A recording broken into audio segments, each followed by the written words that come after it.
Hey family, I am back with another dessert recipe. I love this recipe. It reminds me of Valentine's Day. It's just so cute, so sweet. You'll see when it all comes together at the end. So decadent. Every time I have raspberries with something kind of chocolatey, I'm like, oh my goodness, it's totally Valentine's Day. I am my own Valentine every day of the year. So let's just get into what you'll need to create this recipe. First, you're going to need a chocolate or Nutella flavored protein powder, chia seeds, dark chocolate or milk chocolate, but do dark chocolate, kefir, Greek yogurt, and raspberries. You're also going to need a small cup or a small bowl to melt the chocolate in, and a measuring cup to measure everything, like a quarter cup and a full cup. And you want like a wide base bowl or just a big bowl. Okay, so first we're going to get into, whoa, that's sorry. I know I do a lot of protein powder, but you don't have to do like 1.5 scoops. I usually just do a rounded scoop, but you're gonna start with the protein powder. You definitely want to put it in first so that it's easy to mix, especially with this bowl. It's very hard to mix things into this bowl, but we're gonna make it work.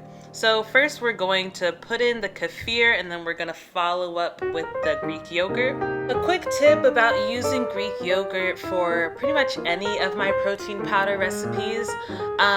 When I first started doing this, I would actually use the Greek yogurt cups. I think I first started with like the Great Value Greek yogurt cups. Then I couldn't find those after a while. So nowadays I just kind of use the Fage Greek yogurt, because I'm not going to lie, there's like, I usually say like generic doesn't matter, but with Greek yogurt it actually does matter. Like it literally makes a significant difference. They don't strain it enough with the generic. So if you're lactose intolerant, I wouldn't do generic. This is just what I've heard from people who are lactose intolerant. So yeah, I do the Fage cups.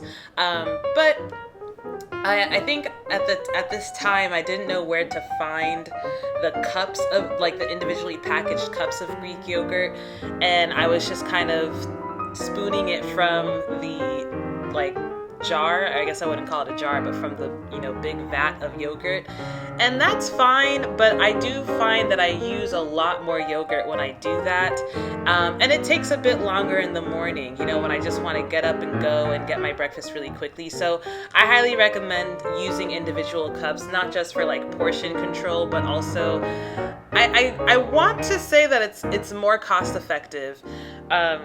Not only because it's cheaper, I think, or at least financially comparable to when you're using like a big thing of yogurt, but also because you're controlling how much you use, you're not going to over scoop, and so it's cost effective in that way as well. Not the best for the environment, I'm not going to lie, not the best for the environment, but I'll just leave it there. So now we are placing our raspberries gently on one side of the dish. If you don't care about plating, you could just throw everything in and just eat, okay? But I like these recipes because I like how much time and effort and energy and attention goes into plating the dish, and I really like the result too. So we're gonna place these raspberries gently and carefully on one side.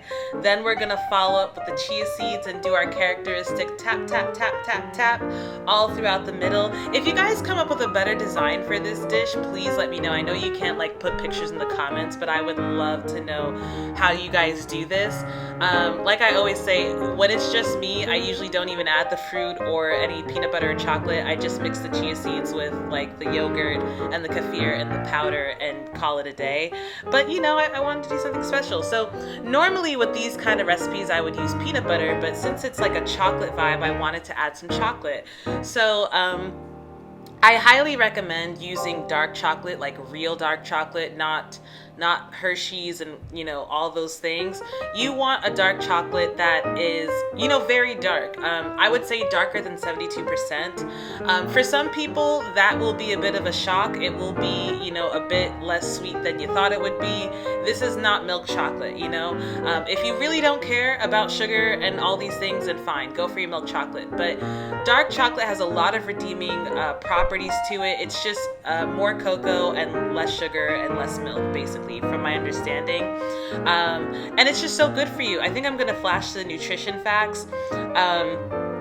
And so some things I want to point out is the iron content and the fiber. The fiber to me is impressive because I wouldn't have expected that from a chocolate, but the iron is even more impressive because it's very hard to find iron just from a lot of different foods. In my opinion, it's hard to find iron. So anyway, we're gonna put this chocolate in a cup. I used a cup, you can use a small bowl. We're gonna microwave it. Do not microwave it for too long. I think I did 30 seconds. Oh. Wow, that was too much.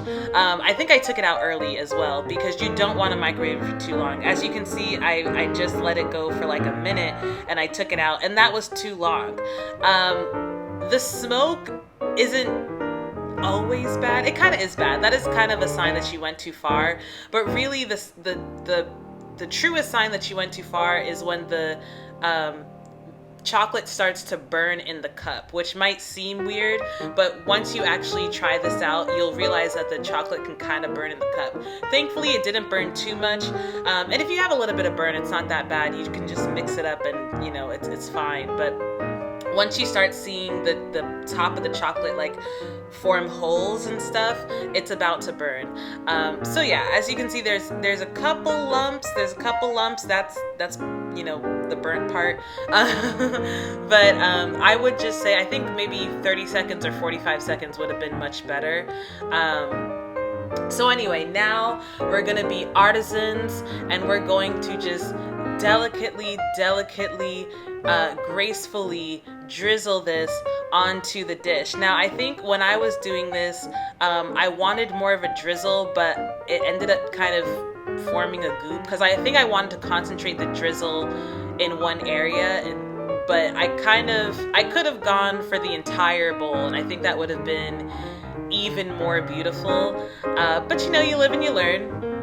If you're gonna make this for a loved one, including yourself, then I don't know, try drizzling it across the entire bowl. I think that would make it look way more delicious, way more expensive, way more luxurious, as though you bought this for $10 at a niche cafe in New York, in Manhattan, you know. But otherwise, if it doesn't mean anything to you, you could just mix it all at once and, you know. But I do think if it means anything to anyone, I think the chocolate does make a difference.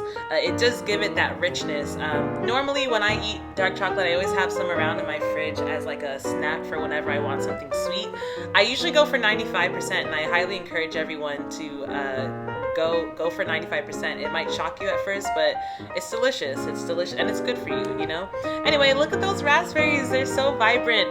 Here is the dish. I really hope you liked it. I hope you enjoyed making it as well. I'm gonna come through with the price per meal breakdown right now. Here we go. And then I'm gonna give you the nutrition facts. I really hope you're having a great day. I hope you're having a great week, a great month, and a great year. Leave a comment. Tell me what you thought about this dish. Leave a like and subscribe. I'll see you guys next time. Bye.